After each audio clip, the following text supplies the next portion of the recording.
Unfortunately, in game one for the Carolina Hurricanes, the special teams weren't so special.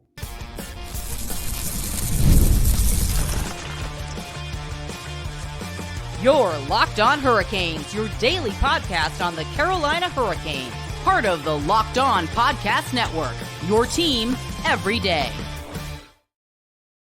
Welcome to a Monday edition of Locked On Hurricanes, your team every day, part of the Locked On Podcast Network. Thank you to the Everydayer for making this your first listen of the day. 5 days a week, Monday through Friday, talking about everything about your Carolina Hurricanes. I'm your host, Zach Martin. I am the Carolina Hurricanes beat over at the Hockey Writers. I am also part of the Calder Times, writing about some AHL action as well. I am also the co-host of the Surge Cast, which is a weekly Carolina Hurricanes podcast, along with all of my dudes here at Locked On Hurricanes. Got a good show for you on Monday. We are going to be reacting to Game 1 from Sunday afternoon against the New York Rangers, start off Round 2 of the 2024 NHL playoffs. Also going to talk about a player of a game that, despite the Hurricanes losing, I do think there was a Hurricanes player of the game. And also going to talk about some awards that we have that were some finalists were announced over the weekend with, of course, two Hurricanes players being a part of that. But before we get into everything that is on a Monday episode of this podcast, Monopoly Go, game off. We got to talk more about Monopoly Go. This fast-paced game lets you team up with friends for tournaments to unlock awesome prizes like unique stickers for trading, cool playing pieces, and hilarious emojis for taunting your friends. So download Monopoly Go now, free on Google Play or the App Store. Game on. So on Sunday afternoon, the Carolina Hurricanes kicked off round 2 of the 2024 NHL playoffs against the Metro Division winning, President's Trophy winning New York Rangers, who the Hurricanes basically were on their heels for probably the last good couple weeks of the regular season, kind of making it, a lot of playoff scenarios going into the last week of the season, which unfortunately, the Rangers did end up winning the division, snapping the Hurricanes 3, division titles in a row. If you include that, MasterCard Central Division that we had in the short season, and of course the back-to-back Metro Division titles that the Hurricanes had. So going into the series, it was going to be a very tight one. Both teams really good on special teams. The Hurricanes, second on the power play. Penalty kill was first in the league, and then the New York Rangers were third in both categories. So you knew going into this series, it was going to be a very, very tough one, especially, with the fact that both teams were relatively, one goal for difference against each other. Special teams were really tough on each other as well. Not giving up a whole lot of power play goals as well throughout the regular season. Only one apart from each other and stuff like that. So on paper, you're talking about two really studded lineups, and not a lot of weaknesses if you had to think of actual weaknesses and stuff like that. And you're looking at, a series with Igor Shesterkin in net, with a really good backup in Jonathan Quick. The Carolina Hurricanes with Frederik Andersen, who had a stellar first round, in those 5 games for the Hurricanes when they defeated the New York Islanders. Also talking about Pyotr Kochetkov and all that stuff too. And it's just with, despite the Hurricanes not having Brett Pesce or Jesper Fast and stuff like that, it's still one of those things where on paper it was a toss-up, and that's what you kind of saw coming into the series. And that's what, the idea with the crossover with Locked On Rangers. We both talked about the fact that it's on paper, both teams look really good. It's a toss-up. This could go 7 games easily, with the possibility of one of these teams stealing one to ending it in 6. It all just depends on, a lot of factors. And we both said that special teams could be a factor, and unfortunately, special teams was the main factor in game 1. In the fact that, the Rangers first period got 2 power play chances within a span of 6 minutes and were able to capitalize on it. Mika Zibanejad got 1, and then former Carolina Hurricane Vincent Trocheck got the second one, and that put the Rangers at that time up 3-1, which, you don't really want to see that out of the NHL's best penalty kill over the regular season, and a penalty kill unit that did really well against the New York Islanders. And gave up 2 power play goals, and that was the only 2 power plays the Rangers had the entire game. And at that point, like I said, it was 3-1. Mika Zibanejad got the primary assist on the Trocheck goal, and he scored a goal earlier in the game too. And he had 3 periods. It's basically Mika Zibanejad kind of led the way for the Rangers, unfortunately. And the Hurricanes found themselves in a deep hole. Luckily, Jacob Slavin did score a goal. It went off at a Rangers stick and it got past Igor Shesterkin. So it was like a minute later, Rangers got one. Luckily, the Hurricanes tied it back up. And then pretty much, unfortunately, after that, it was all Rangers for the rest of the period, giving up 3 goals. Honestly, all 3 goals you really can't put on Freddie Anderson. What more could you really do? Especially for the fact that, the Mika Zibanejad goal for the second of the period, first power play goal, he was wide open, backdoor, no one saw him. I mean, it was a lot of puck watching, and unfortunately, the defense just didn't stay man-to-man. Puck watched a little bit, and that defensive breakdown just gave the Rangers a chance, and you really can't do that. You saw that in round 1 for the Rangers when they played the Capitals. They made them pay because the Capitals took a lot of penalties, and the Rangers made them pay for it. And while, like I said, the Hurricanes only gave up, they only had 2 penalty kills all game, still was not, ideal for them. You go down like that and you kind of sink yourself into a hole, especially against the Rangers teams who swept the Capitals. They've been red hot coming into the playoffs and all going through the first round. So it wasn't really that great. And then just unfortunately for, the Hurricanes did claw back a couple times. Martin Necas, kicked off the third period early, scoring one. And talk about a great sequence of passing from Dmitry Orlov to Jordan Martinook in the middle of a Rangers line change or area along the boards, right in front of the benches, actually. But, just quick passing, made it, was able to spring Martin Necas, and he was able to get down on Shesterkin and put it past him. Hurricanes, cut it to 3-2. You have a shot. And then, unfortunately, the Rangers do add another one. Artemi Panarin threw it on Frederik Andersen, and it squeaked through him, and unfortunately it was 4-2. And at that point, it's kind of like it stings because you work your way back, down 3-1. A lot's happened, and then you look at period 2. Not a lot of goals, no goals. The Hurricanes got some chances and stuff like that, which is what they needed. And then you get yourself back in that third period with a Martin Necas goal. Unfortunately, that one you could put a little bit on Freddie for the 4th goal just because it was a squeaker. It got through him. You could have tightened it up a little bit better. But honestly, a lot of onus has to go on the team too because of the fact that you had 2 really bad clears. Brent Burns didn't really help out very much either on his clear, which gave Panarin a shot to go on Frederik Andersen. And he just put it on net, and luckily for them, it went through. And, just overall, the defense kind of struggled a lot in this game, and you can't give the Rangers 4 goals. You really can't. And then that was the most goals that Frederik Andersen gave up all playoffs. Like all of round 1, the most he gave up was 3. And one of them was in a double overtime game for game 4. But unfortunately that's how it was, and the Rangers were able to hold on. Now, Seth Jarvis did get a goal, his 4th of the playoffs, which leads the Hurricanes. It was a fire drill, greasy goal right in front. Finally got some net front presence. And just Seth was in the right place at the right time. Drew the game back within 1 again. Minute 45 left. The Hurricanes still had a shot.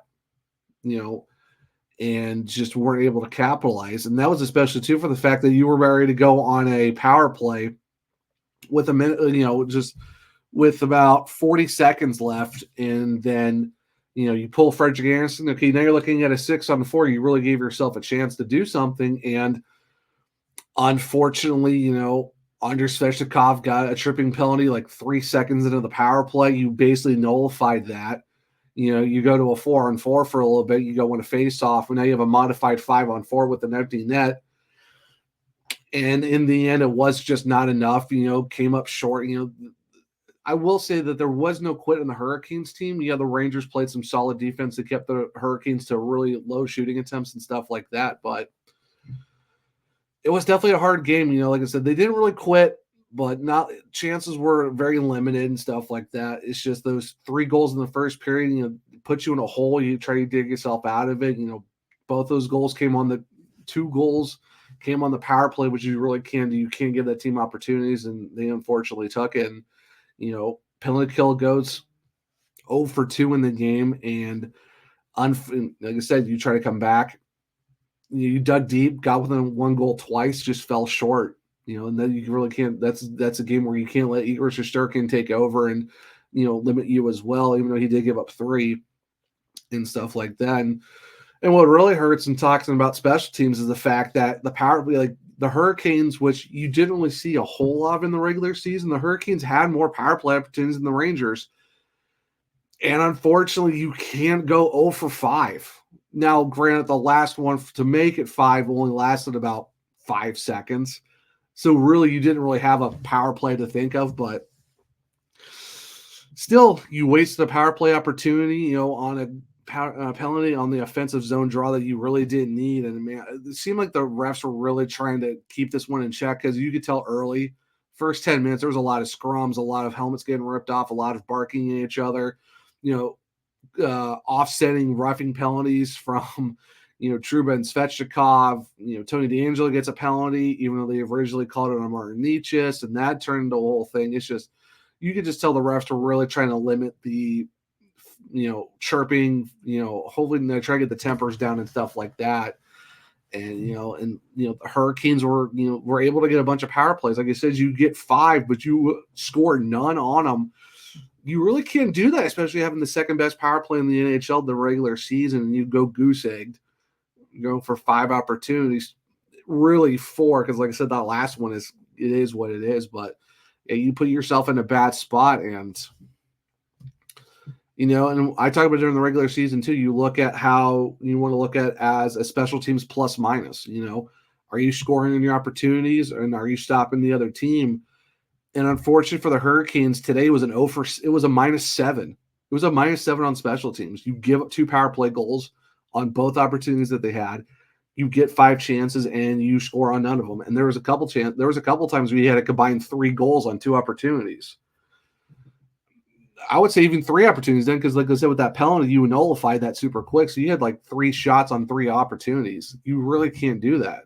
Like if you get 5 power plays in a single game, especially in the playoffs where you don't see a lot of chances to go on the power play, you got to capitalize on at least one of them and stuff like that. But it is what it is. It's only game 1. I know a lot of people are freaking out, and and there's some people like, hey, it's game 1.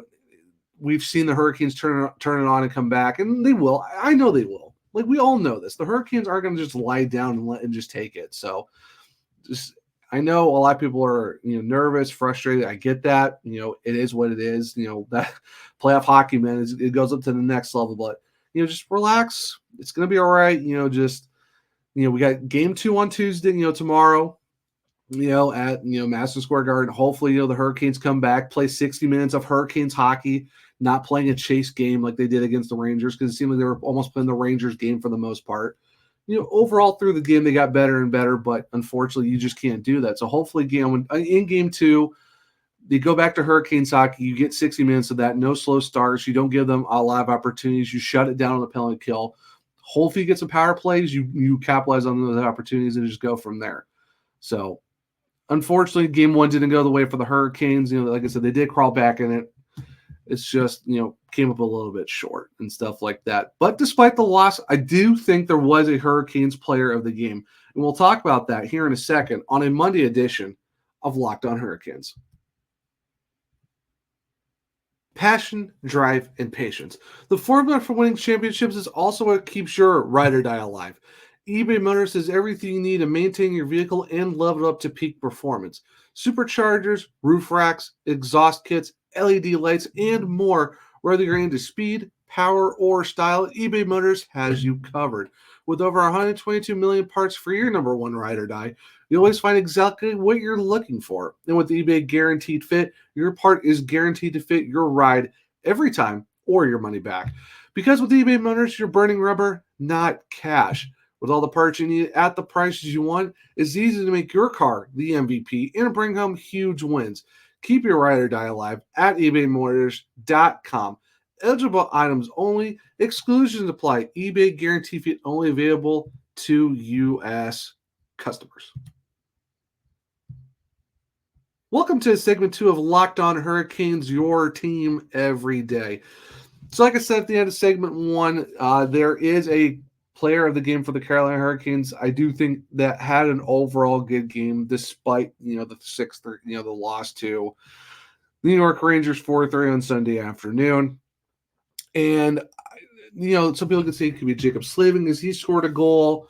Also could have been, Martin Necas who, scored one himself and stuff like that. But for me, I have to go with Seth Jarvis. I think overall he had a good game. Yes, he did score a goal as well. He did get that, greasy rebound, fire drill goal and stuff like that. It was his 4th of the playoff. But overall, I think he had a solid game for the Canes.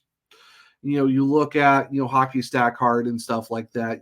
There was a little bit of a downside for him in terms of, it wasn't a perfect card. Jordan Martin, surprisingly enough, Jordan Martinook had the only perfect card in the Hockey Stack Card from the game specifically for the analytics side of it. But Seth Jarvis, I think overall had a good game for the Hurricanes. He, like I said, did score a goal. He did set up some opportunities. He played some solid defense. Like you could tell that he was really trying to get that, try to get, everyone going. He was on the third line and stuff like that, with Jordan Staal in them. And it's just, it's one of those things where, like I said, there's a ton of guys you can look at. And for me, I think it was just Seth Jarvis overall, if you really want to look. And more so to the fact, he had 3 shots in the game. He played 18 minutes and 18 seconds of the entire game. He finished even, which I mean, it's not bad. It's not good. I mean, it's a nice middle for a game that it was and stuff like that. And overall, I just think, he didn't throw a hits like we usually see him do, but he was playing a lot more defensive, style of game. He was able to try to create more chances and stuff like that. So it's definitely one of those games where, you can see that he was really trying, he was pushing and stuff like that, but it wasn't one of those things where he was almost taking himself out of the game. Now, yes, you could make the argument for, Sebastian Aho, who did get 2 points in the game. He did get 2 assists, outside of, all the craziness that was the first period. Sebastian Aho did get, 2 assists in the game. He got the primary assist on the Jacob Slavin goal, and he also got he was credited with the primary assist on the Seth Jarvis goal as well. So if you want to look at it, yeah, you could say Sebastian Aho could have gotten it and stuff like that. But I mean, for me, I think it's Seth Jarvis. He overall played a good. He played a good game. Analytically, it was a fine game from him, and I just think he was someone who, had a good motor. Always made the plays when necessary and stuff like that. Didn't take any risks. Didn't put himself out of place and stuff like that. He did take a massive shot, from behind from Chris Kreider that got the Hurricanes their first power play. He got boarded from behind, and then unfortunately took a wicked shot, in the middle of a delayed penalty call from Jacob Trouba very late as well. Kind of smacked him. And, luckily, he was a little woozy, from both of those hits, but luckily he was able to stay in the game. And like I said, played well overall. And like I said, did get a goal at least to get the Hurricanes back within it. Other guys that could have been, that were kind of noticeable. Jake Gensel got 5 shots, played 21 minutes. Brent Burns played 22 minutes and stuff like that. But I just think if you're looking at someone who had an overall, a good game where it was like he didn't put his team in a deficit. He didn't, take unnecessary penalties. He didn't have,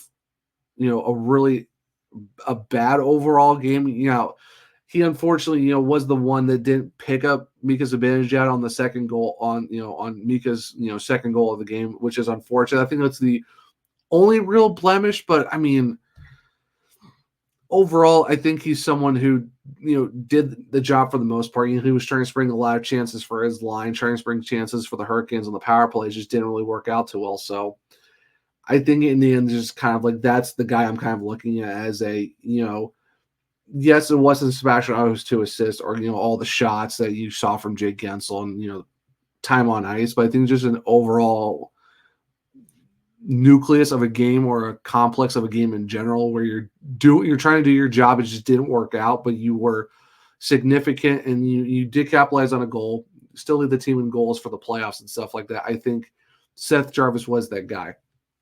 So you know what? Let me know in the comments, who do you guys think was the player of the game for game one and stuff like that for the Hurricanes? You know, like I said, even though it was a loss, I still think it would be kind of good to have some positive, you know, to come out of this game. So like I said, if you're on YouTube, make sure in the comments to let me know who you think your player of the game for the Hurricanes was. And, you know, on social media, you know, I might post something on Monday to be like, hey, you know, despite the loss, who do you think was the player of the game for the Hurricanes?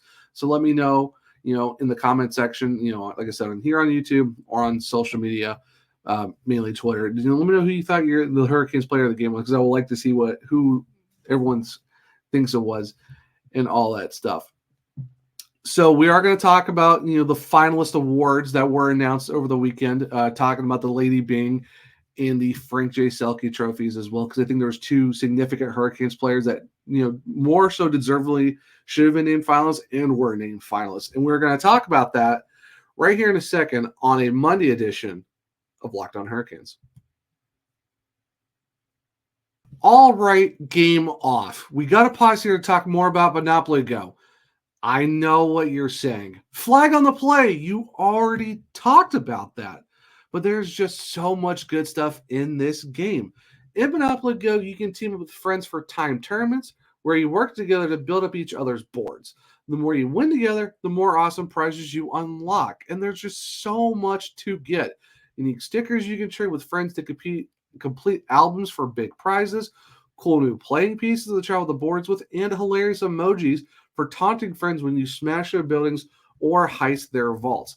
Plus, Monopoly Go feels new and exciting every day with constantly changing tournaments and challenges, and to include their own unique mini games like digging for treasure or a robot pachinko machine. And there's always new timed events to help you win big, like massive multipliers for everything you win or rent frenzies. There's always something fun to discover in Monopoly Go, so get off the bench and go download it now, free on Google Play or the App Store. Game on. Welcome back to a third segment of Locked On Hurricanes, your team every day. So like I said, over the weekend, there were some individual player finalist announcements for the NHL, you know, talking about some specific trophies. You know, since April 29th through May 8th, they're going to, every day they're going to announce the finalists for those certain awards, which will be announced at a later time. Some awards are, you know, a lot of these awards are annually. They're, you know, voted on by, you know, the Professional Hockey Writers Association. Some are voted by different aspects of the league and stuff like that. So there's just a whole complex of different trophies that get voted on and votes given to by certain, you know, entities and stuff like that. But the two that we're going to talk about over the weekend was the Lady Byng and the Frank J. Selke trophies as well. And the, you know, so starting on Saturday, you know, that was for the Lady Byng, which is, you know, it is a trophy that is presented to the guy, you know, each year that is adjusted to have exhibited the best type of sportsmanship and gentlemanly conduct combined with a high standard of playing ability. And for the Carolina Hurricanes, it is assistant captain Jacob Slavin that was nominated for the trophy for the 2023-24 season. And the funny thing is, or the good thing is the fact that he's already a former winner of the Lady Byng. When he won the award back in the 2020-21 season, where in 52 games he only gave up 2 penalty minutes through the whole season. Now, of course, you know, it was that short and modified season due to COVID and stuff like that, so we only played 50, you know, that many games, and was just in the MasterCard Central Division and all that stuff. The thing is, though, his 2 penalty minutes was a delay of game puck over the glass penalty. Like, it wasn't like a slash or a hook or high stick. No, just a delay of game. That's it. Like he was basically a puck flip over the glass away from having a perfect season of no penalties. Like just getting 2 that year is crazy enough because you don't really see that very much in hockey. Where in the league where you can see a lot of guys getting within like 15, 20, 30, 40 penalty minutes and stuff like that, and even more. And for the fact that Jacob Slavin is a defenseman, because you don't see a lot of defensemen have very many limited penalty minutes, but the fact that Slavin is one of those guys who can do it. We've seen it throughout his entire career. Like, he had one season where he had 18 penalty minutes and then a couple 12s. Then in his rookie season, he had 10 penalty minutes, and it was actually 8 penalty minutes back in the 15-16 season. And he's had 3 or 4 8 penalty minute seasons and then a couple 10-minute penalty seasons. And the thing too is, including the 2023-24 season, he had 8 penalty minutes last season as well in 22-23 in 76 games. And then this season in 80 games, he had 8 penalty minutes. So you're talking 8 PIMs in back-to-back seasons. That's really good for a guy like Jacob Slavin to be able to do that, especially for the fact that, like, not even that long ago, he had 2. So it's just crazy to think you see a guy like Jacob Slavin, who's, probably one of the most underrated defensemen in the league, for the fact that he can put guys like Connor McDavid, Leon Draisaitl, Austin Matthews in his back pocket and not giving them any chance to score goals. There was a good while that Connor McDavid, every time he played the Hurricanes for the last few years, and Jacob Slavin's on the ice, never scored on him. And that's a huge thing, for the fact that you think of Connor McDavid, where he's at in his career now, where he's reaching almost 1,000 points, and Jacob Slavin is one of those guys that hasn't let him score a whole lot when he's on the ice. And then even so, just the way he plays his game is really huge. Like, it's something to where you see, a guy like him who can, it's a top end penalty kill guy, doesn't give in a lot of penalties. So he's always on the ice when the team needs a penalty kill. And that's why you see where the Hurricanes are at. And penalty kill wise, they're always top 2, top 3 in the leagues, because Jacob Slavin's on the ice, and a lot of it is because he's not in the penalty box a lot. So he's able to play his game, has really good stick work, knows how to put his body in a good position to play defense without giving up penalties, and to limit opportunities for other players. And that's why he's always available when the Hurricanes need him, especially on the penalty kill, because he doesn't, like I said, rarely takes penalties. You take 8 PIMs all season, you're talking 80 to 82 games, and you're in the box 4 times all season. Talk about your best ability is availability, and Jacob Slavin's always available and stuff like that. And for me, Jacob Slavin could have already won this trophy twice, but 21-22 season went to Kyle Connor of the Winnipeg Jets. I can kind of see why they gave it to him, but also Jacob Slavin also should have deserved that one as well. But Slavin is back in it for the third time in 4 years. 4 seasons. He is a finalist, so it's good to see him back in it. Getting another shot as well, and getting that opportunity. I think it's going to be very interesting to see if he does win it again, because he would be the second blue liner ever to win this trophy twice. And the only other person that's done it is Red Kelly, who did it back in the 50s and 60s. There was one point he did it in back-to-back seasons as well. So just for the fact alone that he could be the second ever defenseman to win it multiple times is really huge. And the fact that he's joining some elite company like a guy like Red Kelly, who played a lot of his hockey in the original 6. You're talking, stuff like that. So hopefully, knock on wood, Jacob Slavin does get it, because he deserves it. Now, I think the show already have a couple Norrises at this point, but that's a whole different story for another time. I know anyone who's listened to this podcast since I started or has ever listened to SearchCast, you've heard me talk about Jacob Slavin more than deserving should have a Norris at this point. But, point it's all that stuff, points, trophies, blah, blah, blah, blah, blah. You know how that usually goes. So there you go.